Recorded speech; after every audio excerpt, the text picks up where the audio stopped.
பார்க்க போகிறது எம்எஸ்சி மேத்தமெட்டிக்ஸில் மேத்தமெட்டிக்கல் ஸ்டாட்டிஸ்டிக்ஸில் பிளாக்வெல் தியரம். இதில் இம்பார்ட்டண்ட்டான விஷயம் என்னென்னா, இது என்ன பண்ணுன்னா efficiency of the unbiased estimates and formal proof of the Blackwell theorem வந்து கொடுக்கும். ஸோ அன்பயஸ்டு எஸ்டிமேட்டை வந்து சஃபிஷியன்ட் எஸ்டிமேட்டு கூட சேர்க்கும் போது நம்மளுக்கு ஒரு ஜாயின்ட் ப்ராபபிலிட்டி கிடைக்கும். ஜாயின்ட் ப்ராபபிலிட்டி ரேண்டம் வேரியபிள் கிடைக்கும். அதை வச்சு பண்ணுற விஷயந்தான் இது. ஸோ இப்போது வின்னு ஒரு அன்பயஸ்ட் எஸ்டிமேட் எடுத்துக்கிறோம் அண்ட் யூன்னு ஒரு சஃபிஷியன்ட் எஸ்டிமேட் எடுத்துக்கிறோம். இப்போது இதை வி பை யூன்னு நம்ம ஒரு ரேண்டம் வேரியபிளாக எடுத்துக்கலாம், ஒரு ஸ்டாட்டிஸ்டிக்காக எடுத்துக்கலாம். அதுக்கு நம்ம எக்ஸ்பெக்டேஷன் கண்டுபிடிச்சோன்னா அது ஒரு அன்பயஸ்ட் எஸ்டிமேட்டாக இருக்கும். இந்த இ ஆஃப் வி பை யூன்றது ஒரு அன்பயஸ்ட் எஸ்டிமேட்டாக இருக்கும் ஃபார் த கியூ. அப்படி இருந்துச்சுன்னா டி ஸ்கொயர் வின்றது வேரியன்ஸ் ஆஃப் வி வந்து ஒரு இன்இக்வாலிட்டி சாட்டிஸ்ஃபை பண்ணும். அதாவது D square of E of V by U less than or equal to D square U அப்படின்ற கண்டிஷனை சாட்டிஸ்ஃபை பண்ணும்.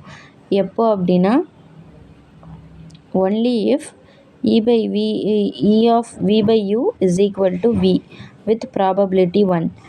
அப்படி இருக்கும்போது தான் நம்மளுக்கு இந்த கண்டிஷன் சாட்டிஸ்ஃபை ஆகும். இப்போது இந்த கண்டிஷன் சாட்டிஸ்ஃபை ஆகும் அப்படின்னா E of V by U வந்து ஈக்குவல் டு வியாக இருக்கணும் இல்லையா?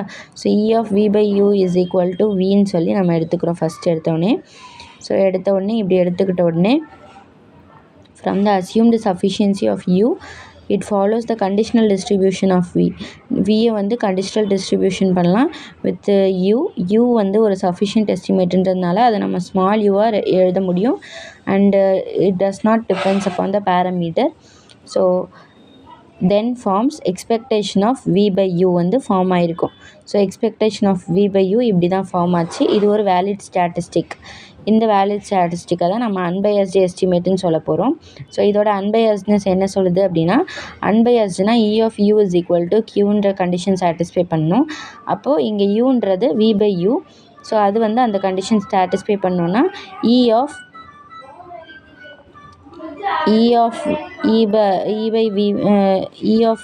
வி பை யூ வந்து ஈக்குவல் டு கியூவாக இருக்கிற கண்டிஷன் சாட்டிஸ்ஃபை பண்ணுது. அண்ட் டோட்டல் எக்ஸ்பெக்டேஷன் ஐடென்டிட்டி படி லா ஆஃப் டோட்டல் எக்ஸ்பெக்டேஷன் வந்து E of Y is equal to E of Y by X. So அந்த ஈக்குவேஷன் மூலமாக இ ஆஃப் வியும் இ ஆஃப் வி பை யூவும் equal to Q அப்படின்னு சொல்லி நம்ம அன்பயஸ்னஸை வந்து ப்ரூவ் பண்ணுறோம். ஸோ இதுலேருந்து அன்பயஸ்னஸ் ப்ரூவ் ஆயிடுச்சு. இப்போ நெக்ஸ்ட் நம்ம என்ன ப்ரூவ் பண்ணணும், அன்பயஸ்னஸும் சஃபிஷியன்சியும் வச்சு E of V by U எப்படி வந்துச்சுன்னு ப்ரூவ் பண்ணியாச்சு.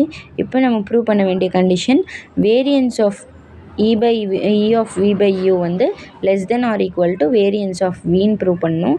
இங்கே நம்மளுக்கு என்ன கிடச்சிருக்கு, இ ஆஃப் வியும் இ ஆஃப் வி பை யூவும் சேம் தான் கிடச்சிருக்கு. ஸோ இதை வச்சு ஃபஸ்ட்டு நம்ம டி ஸ்கொயர் வியை வந்து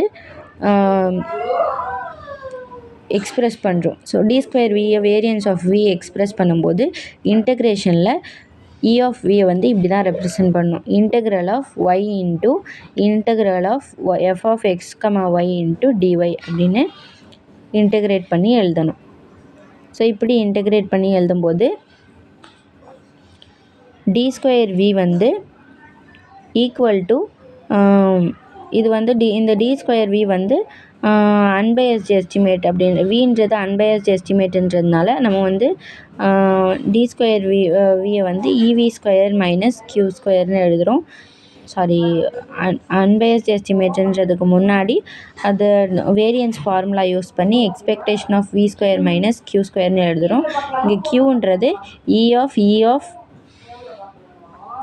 வி தி ஹோல் ஸ்கொயர். கியூன்றது இ ஆஃப் வியோட ஸ்கொயர் வந்து கியூ ஸ்கொயர்னு நம்ம எழுதியிருக்கோம். நம்ம முன்னாடி பார்த்த மாதிரி E of V is equal to கியூன்றதுனால அன்பயஸ்னஸ் வச்சு நம்ம கியூ ஸ்கொயர்னு எழுதியிருக்கோம்.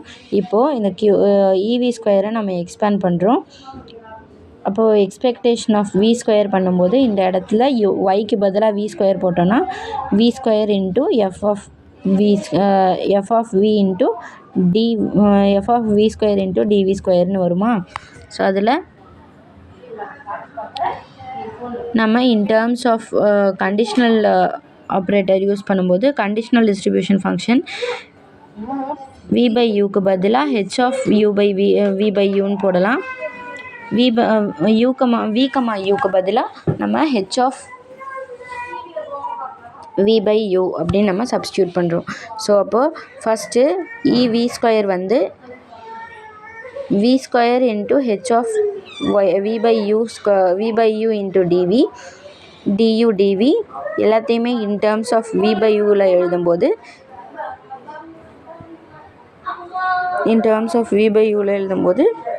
f ஆஃப் u v வந்து h ஆஃப் v பை யூன்னு டினோட் பண்ணுறோம். g ஆஃப் u வந்து யூன்னு டினோட் பண்ணுறோம். ஸோ இந்த மாதிரி v பை யூன்னு டினோட் பண்ணிவிட்டு g of u into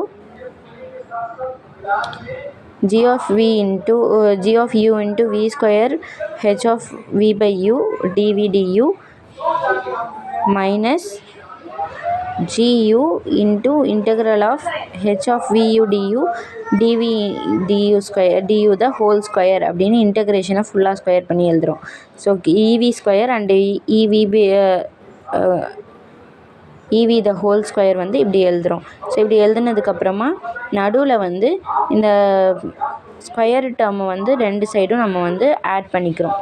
so ரெண்டு சைடும் நம்ம ஆட் பண்ணதுக்கப்புறமா இந்த சைடு இருக்கிறது ஸ்கொயரே இல்லாத டேர்ம் வி ஸ்கொயர் மட்டும் தான் இருக்குது. இந்த சைடு இருக்கிறது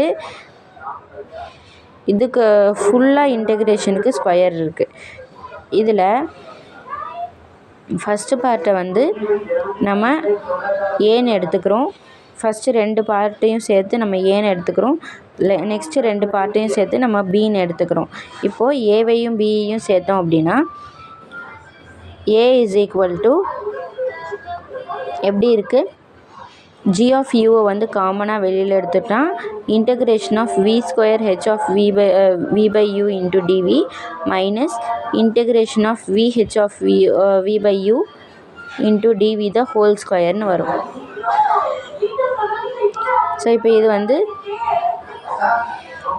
u is equal to u, d square of v by u is equal to u. So d square of v by u வந்து இதிலேருந்து கிடைக்கிது. அப்போது இந்த ஏன்ற டேர்ம் அப்படியே நம்ம d square of v by uன்னு எழுதலாம். அப்படின்னா என்ன ஆகுது, bன்ற டேர்ம் அப்படியே d square of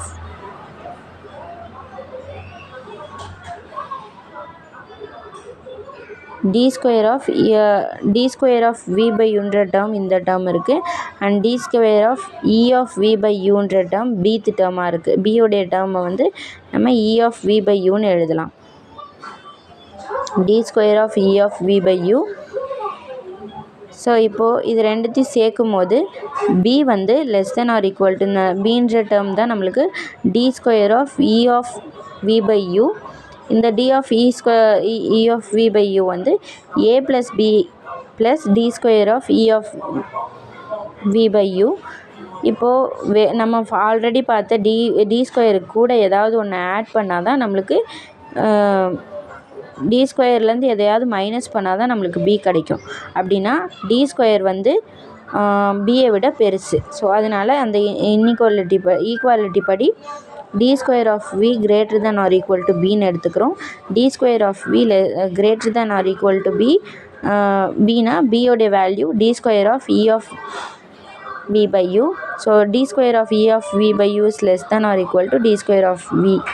இந்த ப்ராபபிலிட்டி வித் த ப்ராபபிலிட்டி 1ன்றதுனால இந்த கண்டிஷன் அது சாட்டிஸ்ஃபை பண்ணுது. Hence the theorem is proved. இதுலேருந்து நம்ம பண்ண வேண்டியதெல்லாம் என்ன, if and only if condition இருந்துச்சுன்னா நம்ம இந்த ஏன்ற டேர்மை வந்து ஈக்குவல் டு 0ன்னு சொல்லிடணும். ஏன்ற டேர்ம் என்னது,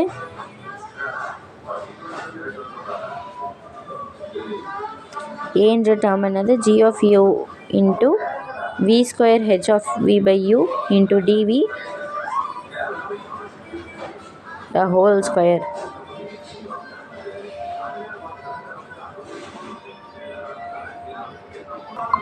எக்ஸாம் ப்ரிப்பரேஷனுக்கு ஒரு சின்ன ஐடியா என்னதுன்னா, E of V by U first unbiased எடுத்துக்கணும். அன்பயாஸ்டு எஸ்டிமேட்னு எடுத்துக்கிட்டு அதுக்கப்புறமா நம்ம D square of E of V by U is less than or equal to D square of வின்னு நம்ம ப்ரூவ் பண்ணிடலாம். ஸோ நம்மளுக்கு கொடுத்துருக்கிற கண்டிஷன்லேருந்து அன்பயஸ்னஸ் வச்சு இ ஆஃப் வி பை யூவோட E of V by U is equal to E of வின்னு எழுதலாம். இ ஆஃப் வி வந்து E of V by U is equal to வின்னு எழுதிட்டோன்னா E of V is equal to E of V by யூன்னு வரும்.